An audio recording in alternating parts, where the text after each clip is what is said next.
بنگال والوں اگر برا نہیں مانے تو ایک بات عرض کروں ہاتھ جوڑ کے، مسجدوں کے 2-2 کروڑ کے مینار بنانے کی بجائے کوشش کرو کہ وہ 2-2 کروڑ غریبوں پہ خرچ کرو اور ان کو مضبوط کرو۔ اگر ہماری قوم 10 سال میں مضبوط ہو گئی تو 2 نہیں بلکہ 10 کروڑ کے مینار ہم بنا سکیں گے۔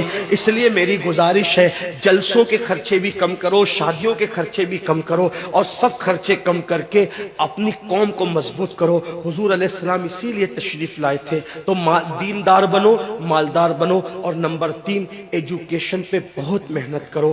کوئی بھی جاہل نہ رہے، کوئی بھی ان پڑھ نہ رہے، خوب پڑھاؤ اپنے بچوں کو۔ 10ویں 12ویں تک کبھی مت رکنا، بلکہ اپنے بچوں کو IAS بناؤ، IPS بناؤ، ڈاکٹر بناؤ، انجینئر بناؤ۔ ڈاکٹر بھی BUMS والا مت بناؤ بلکہ MD اور اعلیٰ سے اعلیٰ ڈگری دلاؤ۔ اب آپ کہیں گے مولانا پیسے نہیں ہے، میں آپ سے کہتا ہوں ہر سال عید پہ نیا کپڑا نہ بنانا پڑے نہ بناؤ، دھلے ہوئے کپڑوں پہ عید کر لو، لیکن اپنے بچوں کی تعلیم پہ خرچہ کرو۔ اسی طریقے سے کسی اور جگہ پر پیسے لگانے کی بجائے 10 سال اگر ان 3 نکات پر آپ نے محنت کر دی، دیندار بنو، مالدار بنو اور ایجوکیشن کو عام کرو، ہر بندے کو پڑھا لکھا بناؤ۔ آپ کہیں گے مولانا نوکری نہیں ملتی، میں کہتا ہوں ہم نوکری کے لیے نہیں پڑھتے، ہم اچھا انسان بننے کے لیے پڑھتے ہیں۔ اس لیے کہ پڑھے لکھے کی تجارت میں ان پڑھ کی تجارت میں فرق ہے، پڑھے لکھے کی گفتگو میں ان پڑھ کی گفتگو میں فرق ہے، پڑھے لکھے کے اٹھنے بیٹھنے میں ان پڑھ کے اٹھنے بیٹھنے میں فرق ہے۔ دیکھو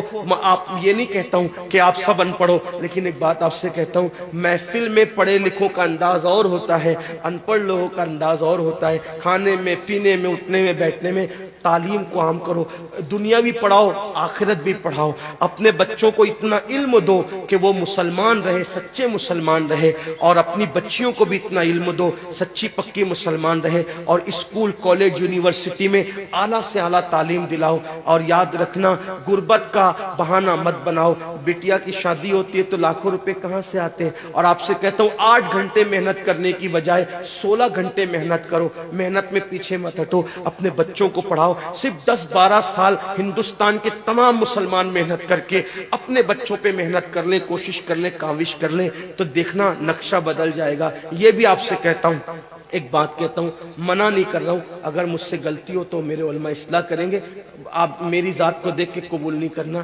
باپ کے چہلم پر 40 دیگ پکانے کی بجائے 1 دیگ پکاؤ، ان 40 دیگوں کا خرچہ بچا کر کسی بچے کی تعلیم پر اپنے باپ کے ایصال ثواب کے لیے خرچہ کر دو۔ پیر صاحب کے مزار پر 1 لاکھ کی چادر لا کے ڈالنے کی بجائے 100 روپے کی چادر ڈال دو، باقی کے پیسے بچا کر غریبوں کی تعلیم پہ خرچہ کر دو۔ پیر صاحب کے ایصال ثواب کے لیے وہ اس 1 لاکھ کی چادر سے جتنا خوش ہوں گے وہ 100 روپے کی چادر سے بھی اس سے زیادہ خوش ہوں گے، کیونکہ آپ نے کسی کو اٹھا دیا، کسی کو آپ نے ترقی پہ لے گئے۔ ایک بات کہتا ہوں، میرا پیر جنتی ہے تو میرے پیر کو میری 1 لاکھ کی چادر سے کیا غرض، اس کو تو جنت میں اس سے بہتر لباس مل چکا ہے، اس کو تو 1 لاکھ کا اس سے بہتر لباس مل چکا ہے۔ تو یہ باتیں تلخ لگے معاف کرنا، لیکن آپ سے ایک بات کہتا ہوں، رسومات سے نکلو، حقیقتوں کی طرف آؤ، رسومات سے نکلو، سچائیوں کی طرف آؤ۔ ایک دوسرے کو گرانے کی کوشش مت کرو، ایک دوسرے کو اٹھانے کی کوشش کرو، آپس کے جھگڑے ختم کرو۔ تیرا سلسلہ بڑا، میرا سلسلہ بڑا، تیری برادری بڑی، میری برادری بڑی، تیرا پیر بڑا، میرا پیر بڑا۔